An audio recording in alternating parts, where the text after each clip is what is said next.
p.m. on a crisp, sunny mid-October day in Washington, D.C., that a beautiful, affluent, middle-aged white woman was murdered on the Chesapeake and Ohio Canal townpath during her accustomed walk after morning painting at her nearby Georgetown art studio. Hi, I'm Dr. Rita Louise, and today we're going to be speaking with Peter Janney, who speaks about the death of Mary Meyer. Who was Mary Meyer, and why was she murdered? Was it a random act, or were more sinister characters involved? Peter Janney grew up in Washington, D.C. during the Cold War era of the 1950s and 60s. His father, Wistar Janney, was a senior career CIA official. The Janney family was intimately involved with many of Washington's social and political elite that included the family of Mary and Cord Myers, as well as other high-ranking CIA officials such as Richard Helms, Jim Angleton, Tracy Barnes, Desmond Fitzgerald, and William Colby. His webpage is marymosaic.net, and today we're going to be talking about his book, Mary's Mosaic. So please welcome Peter Janney. Hi, Peter. How are you doing? Welcome to the show. Thank you for having me, Dr. Rita Louise. I'm glad to be here, and I hope we'll be able to give your listeners something to think about. Well, I think so. What we're going to be talking about is, the death of Mary Myers. And in the introduction, I didn't give away too many details. So it's going to be kind of a surprise.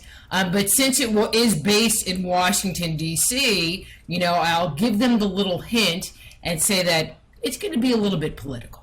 How's that? Sounds great to me. Okay. So, Peter, your first time on the show, why bring the story of Mary Myers to the forefront? Well, I think this is a story of an extraordinary human being and an extraordinary woman.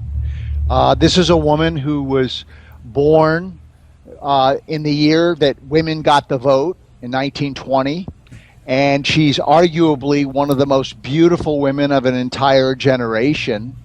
And I also knew this woman. I knew her family. I grew up with her family. She went to college with my own mother. Her husband and my dad both worked at the Central Intelligence Agency. And I was best friends with her middle child, Michael Meyer. He was unexpectedly killed at age 9. And that really set off a kind of chain reaction inside my own psyche in terms of the events that started to unfold after that. So it's not even just it's not just a casual knowing, it's a very intimate knowing of her and her family and stuff like that. Yes, it's very intimate, and as we get into the interview, I think your viewers and listeners will understand why. Okay. Well, one of the things we're going to be talking about is JFK and his relationship with Mary. But it's been over 50 years since JFK was assassinated. And why are we still talking about his story? What makes him and his death so important still to the American people? That's an extraordinarily important question, and the answer is this: the American experiment in democracy ended in Dallas, Texas, on November 22nd, 1963. We, as a country, experienced a true coup d'etat. Our government was overthrown, a new government came in, and the last 53 years, we have seen the ramifications of what has taken place in our country to the point where we are now witnessing today our country going into the toilet, for lack of a better way to describe it. I mean, things are increasingly dysfunctional, and from my point of view, this all goes back to when President John F. Kennedy was assassinated, and a new government came in that was unelected by the people and has taken this country in a totally different direction that's had serious ramifications in terms of ending the dream of living in a democracy. Well, and all you have to do is turn CNN on and see the controversies that are going on, you know, in the upcoming election and the political arena. You know, and I've heard that with the assassination of Kennedy, we left this age of purity, you know, and so it sounds like that's what you're really talking about, except I never thought about it from the players involved that took over, and you know, because we had Johnson and then what was it, Nixon right after that with Watergate, you know, so it's just been one controversy after another. Well, I think that's right. I think what a lot of people don't understand, Rita, is that President Kennedy went through a profound transformation during his short presidency. And the real turning point was in the fall of 1962, in October, we experienced something called the Cuban Missile Crisis. Mm-hmm. And we came very, very close to just annihilating the planet through the use of nuclear weapons. And it was through the really incredible work of President Kennedy and his brother Robert that did not take place. And it was a profound turning for both those brothers, and it changed a lot of things in President Kennedy's mind. He and Khrushchev, Premier Khrushchev of Russia, started to become friends. They knew they could never allow a situation like this to take place again, and that the only worthwhile endeavor at that particular point was the pursuit of world peace. So President Kennedy came into office as a cold warrior, believing, like most people, that Russia was our enemy. And by the spring of 1963, he was in close contact with Premier Khrushchev, and they started their first event, so to speak, with a limited nuclear arms treaty that summer in 1963. It only took 2 months to put together because they did it behind the backs of the CIA and the Pentagon. And that treaty was ratified that fall in September, right at the moment where President Kennedy was dedicating the Pinchot Institute of Conservation, which was Mary Meyers' family's estate in Milford, Pennsylvania. So he and Mary were, you know, together at that time. And at that moment in September, the beginning of their dream had started to come true. So here we have a situation where he is turning the world away from war. He is turning the world away from nuclear arms towards world peace. And then 2 months later, he's assassinated, and we go right back to doing the terrible things that we were doing before. There would not have been any war in Vietnam had President Kennedy lived. There's no dispute about that. So many things would have changed for the better. We would be in a far different country today had President Kennedy lived. But in order we would be in a very different world. Yes. If he lived. Yes. And I think for your readers and listeners, the thing to understand is the way in which President Kennedy made this transformation in his own mind after the Cuban Missile Crisis. He had this woman in his life who he had profoundly fallen in love with. And as I think most of your listeners know, President Kennedy had a real problem with women. I mean, he was a sex addict. I mean, he had real problems with emotional intimacy. But there was something about his relationship with Mary that started to change all of that. And as a psychologist, I look at this relationship as a relationship of redemption. This was going to be the woman that he was going to spend the rest of his life with. He told his chief advisor, Kenny O'Donnell, that after he got out of the White House he was going to divorce Jackie so that he could be with Mary Meyer. That's what he really wanted to do. Now, the other interesting dynamic here is that one of the ways he changed is that he and Mary took a mild dose of the hallucinogen psilocybin together in the spring of 1963. And I believe, as I go through in the book, that this really was a useful adjunct for him to really understand why turning away from the Cold War and toward world peace was so important.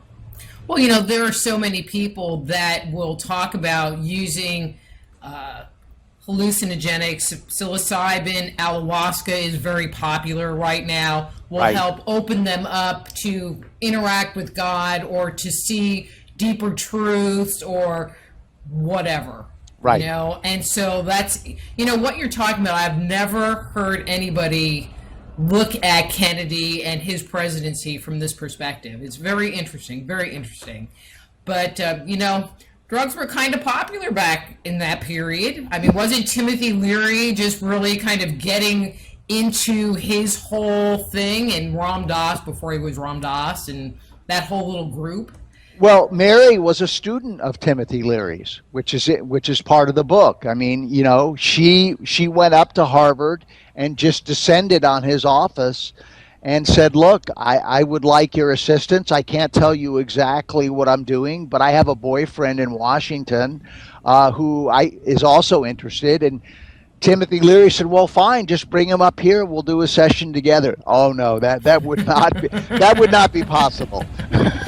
But she wouldn't tell him who he was. And in fact, what Mary was doing with a group of other women is that they were turning on high-level government people with hallucinogenics to show them what some of the other possibilities of consciousness were during that time. And it was really a very courageous endeavor on her part to undertake this kind of thing.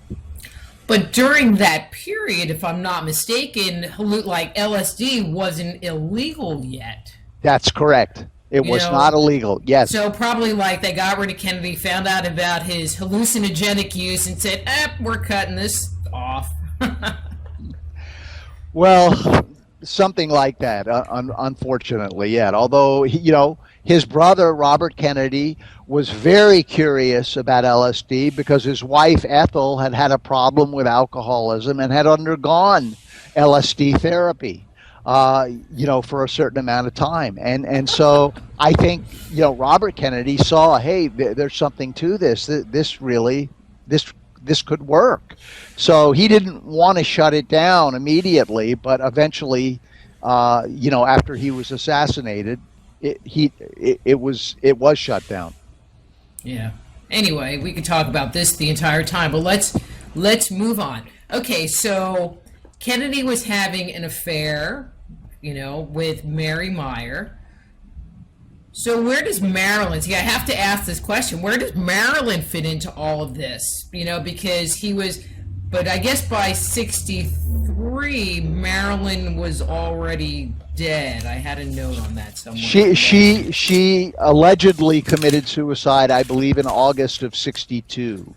Right, so she was already gone. Yeah.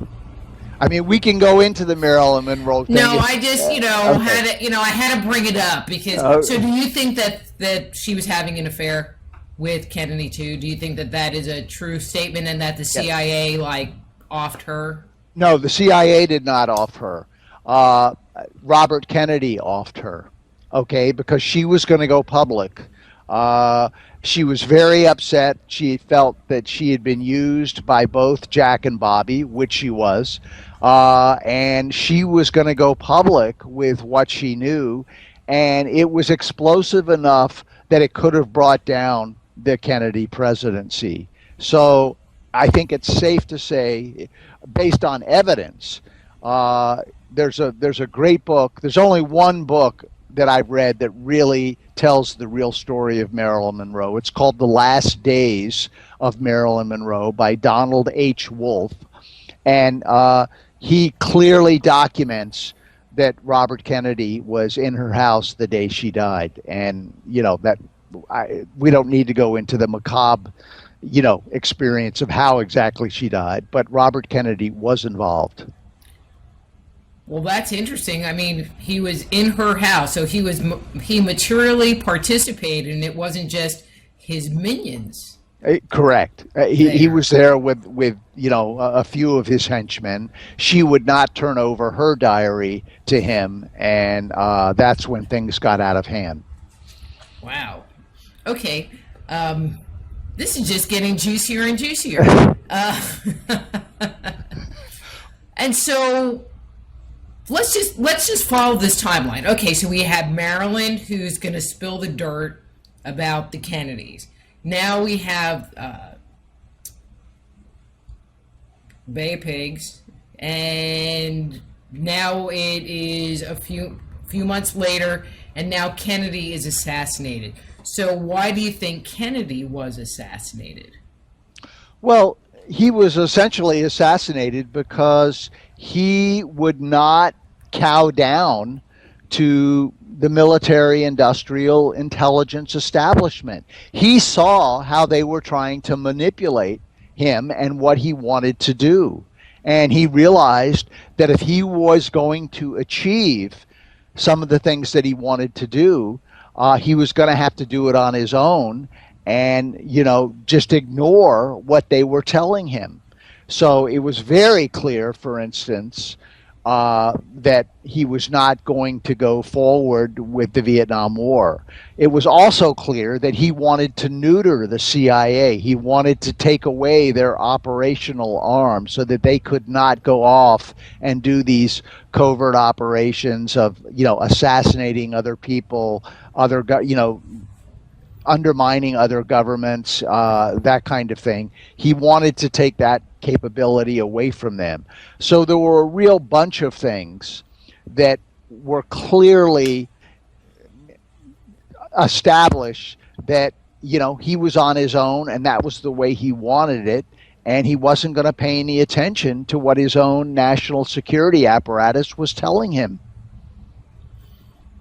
Yeah. I know I want to talk about Mary, but this other conversation is interesting. So when Kennedy went into office, was he on board with the whole military machinery? Yeah, for the time being, he was. But then soon after he's in office, we have something called the Bay of Pigs event. And that really made the big difference. That made the big difference because he saw in that moment that they had been manipulating him to, send in the armed forces, overthrow Castro, and use that event to just, turn Cuba upside down. And he wouldn't go along with it. He was strong enough. He had enough backbone to say, no, I am not going to do this. And of course, the Bay of Pigs became an utter fiasco of which he took responsibility for.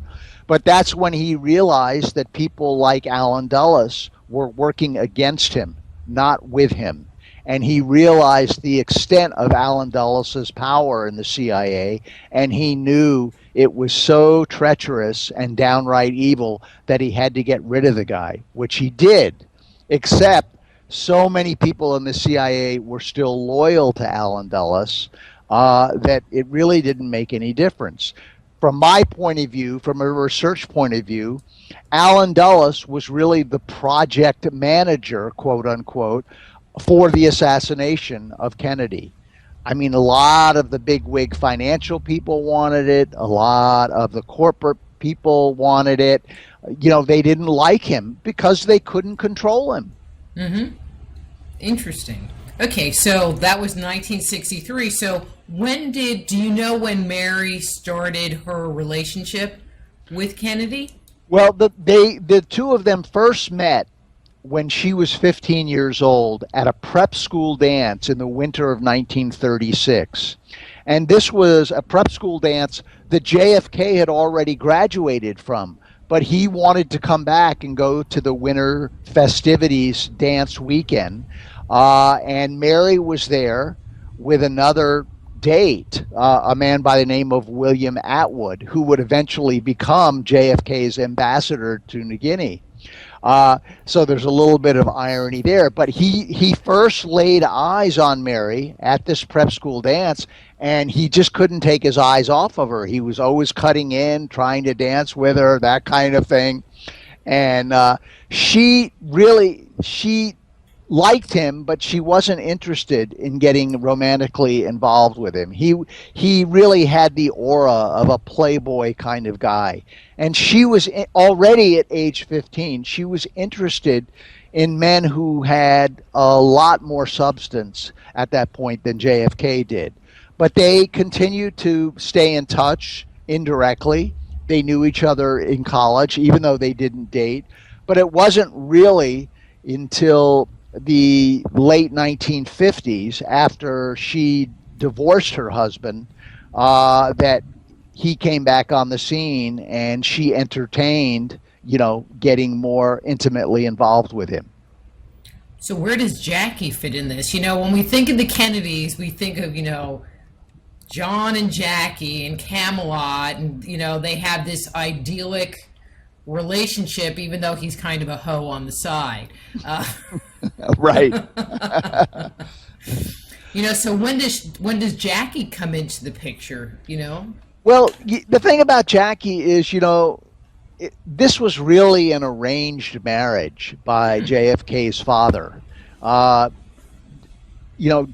JFK got married very late in life, okay? And if he was going to be a success politically, he needed a very beautiful wife. And, his father had something to do in terms of making that happen. So I wouldn't say that Jackie was the love of JFK's life. I mean, I think they liked each other. They certainly had children together, but that too was also kind of part of the show, even though, JFK really loved his children. But he was not what I would call really in love with Jackie like he was with Mary. That's sad. Yes, it is, but when you think about what most people are up against in their lives today, I mean, there's a lot of that going around. Was Jackie from a well-to-do or powerful family? Was Yes. that part of the political bond? That was certainly part of it, but she was very beautiful in her own right, quite well educated in the classical sense, and the image, as you remember, of course, was just iconic. Mm-hmm. I mean, this couple, changed style in American culture as soon as they, got elected. I mean, and we have never been the same since. No, exactly. It just makes me think of, families of old where, there were political alliances much more than love alliances between rich and powerful families. Right. And there was some of that going on here. But still, as most people know, JFK was a very significant womanizer. And this wasn't because he had nothing better else to do. I think it was really part of his own pathology in terms of where he was blocked with his own capacity to be intimate and be vulnerable with a woman. Mm-hmm. That just wasn't part of his repertoire until Mary came on the scene. Okay, so John and Jackie are married. So then Mary come back on the scene. So when does Mary come back on the scene? Well, this would be, right, I think, in the fall of, during the year of 1960, okay, when he's gearing up his campaign for the fall of 1960. I mean, they're already, seeing each other on the sly, and she's sneaking into the White House very soon after he's, established residence there. Jackie spent a lot of time down on their farm in Middleburg, Virginia. She didn't like the political life, but she would show up for state dinners of one kind or another, and she would show up and play that role. But it wasn't something that she was really obsessed with. She was much more comfortable down in the country, riding her horses, that kind of thing. So he had pretty free territory, But I find it interesting, when you talk about something like that, and then we think of today's political climate, and Monica Lewinsky and cigars and all of that stuff, where, when we talk about somebody like Mary Meyers or Marilyn Monroe or anybody else he might have had a relationship with, it is almost in kind of this conspiracy theory way that you talk about it, because it's not really a proven fact. Well, I don't think there's any ambiguity anymore that Mary Meyer and JFK were involved. I mean, this past summer, we saw one of their letters auctioned off. I don't know whether you were aware of this. I saw that actually online when I was checking you out. yes, and that letter sold for $80,000. I mean, my God, it was just a 3-page scribbled, letter. It wasn't really that, salacious. It was rather mild, but it certainly demonstrated once again that, Mary Meyer was a woman in his life, and he was doing whatever he could to sustain, his connection with her. Mm-hmm. But I find it interesting, and I don't know if it's because the news media has changed or what has changed, because if that stuff was going on today, it would be all over the news. It was a very different environment back then. I mean, reporters stayed away from certain boundaries, of presidents and very important people. That's not the case today, as you know. Anything is fair game. So, of course, when Bill Clinton had his problems, I mean, we took it to a whole new level back then, and that's the way it's been ever since. Yeah. Nothing goes unreported. No.